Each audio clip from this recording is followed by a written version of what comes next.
Sebastian, and welcome back to Sebastian's Snare School. Today, we're going to be going over the basics of how to play a snare drum. The snare drum is one of the most important instruments that a percussionist can learn. The snare originated back in the 14th century, which means that technically, it's older than your mom.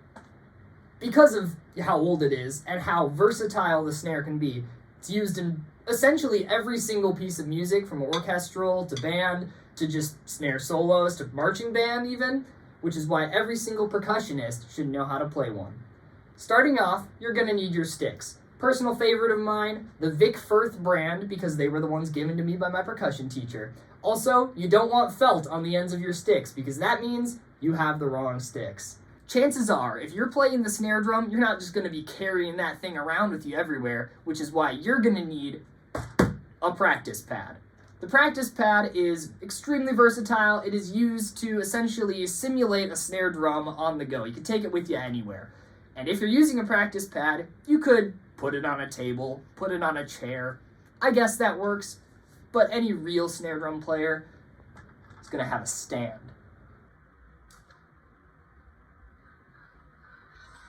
A typical snare drum stand is going to have two little screws for height adjustment, making sure it's proportional to your body, and a platform on top to screw on your practice pad.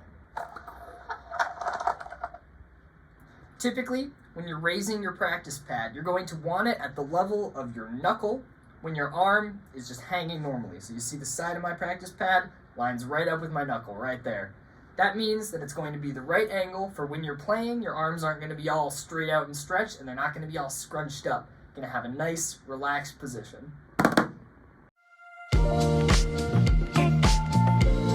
Now, in order to hold the sticks properly, you're going to start by taking your thumb and your pointer finger of each hand and wrapping them around the stick. So you hold it, just your thumb and pointer finger, and make sure that your thumbs are pointed towards the end of the sticks.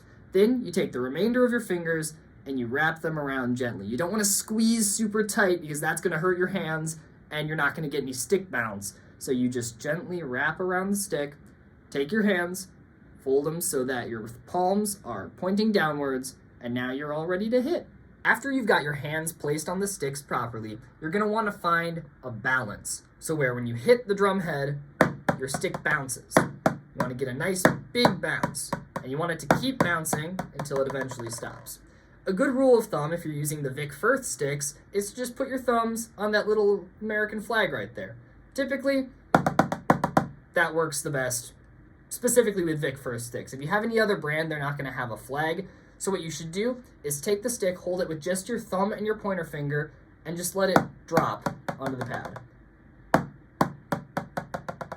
Hold it super loosely so that it just bounces as many times as you can. If you're holding it in the right place, your stick is going to bounce a bunch.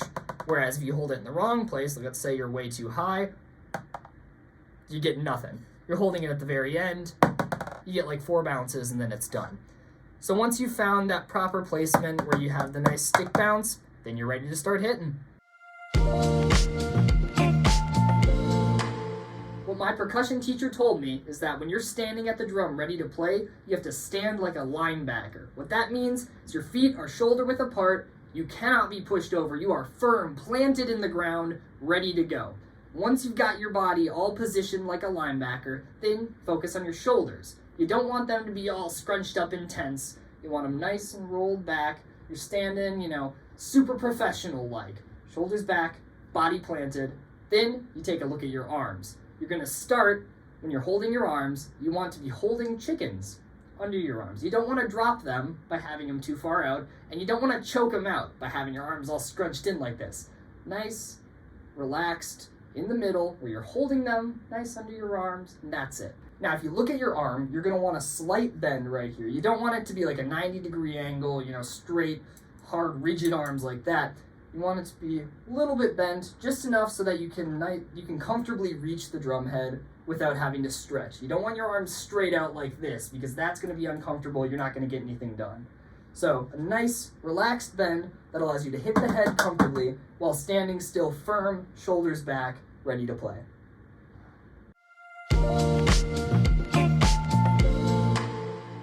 Now when you're hitting the head of a drum, you're going to want to avoid hitting the dead center, because on an actual snare drum, when you hit the dead center, the resonance is completely off. All the waves inside just don't line up. So what you're going to want to do is hit, not in the center, but slightly above the center. And if you're using a practice pad made by Remo, you're going to have the little Remo logo. You want that facing away from you, so that way it just kind of serves as a good guiding mark. So you play slightly below the Remo logo, not in the center, slightly below the Remo logo. And that's going to be your basic sound. Now, if you want to play quieter, all you have to do is just move farther up the drum. Once you get really close to the edge, you get a super quiet sound, and as you move back to the middle, it gets a little bit louder again. On an actual snare drum, those sounds are way more amplified. On a practice pad, it's kind of hard to tell, but you still get a feeling for it. So don't hit the center of the drum, slightly above it, and the farther out you go, the quieter your sound is going to be.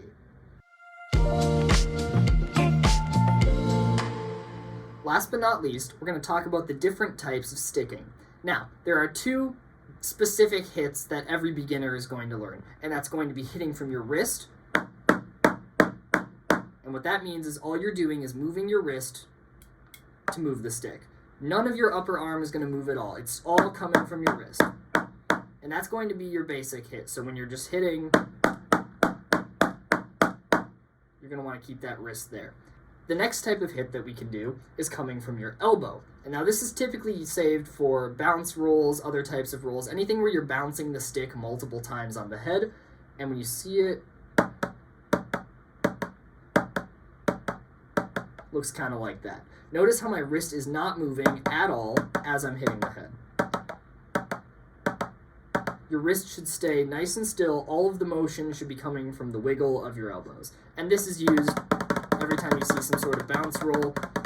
All the motion is coming from your elbow instead of your wrist. Your wrists are stationary. Now, when you're hitting from your wrist, you're going to want to keep your sticks nice and bouncy. You don't want to push the stick into the head, because then you're going to get this weird sound. You want it to bounce off, and you're essentially picking it back up. The stick should on its own lift back up into your hand. Otherwise, you're holding it too tight and you're not allowing it to bounce. So every single hit should be nice and bouncy, and you should never be hitting like this. That's just going to make a terrible sound. It's not going to resonate. It's going to be horrible. Nice bouncy strokes. And when you're hitting from your elbows, it's obviously pretty hard to get the nice bouncy stroke, but you're already bouncing with every hit, so just keep it nice, keep it bouncy, keep it light, and that's even for the softest strokes too. If you're hitting super quiet, you still want a little bit of a bounce. There you have it. That was the fundamentals of playing the snare drum. Thank you guys so much for watching, and make sure to check out my other videos on how to play timpani, tam-tam, gong, glockenspiel, xylophone, marimba, vibraphone, little shakers, the spoons even. Again, thank you all for watching, and I hope you have a great rest of your day.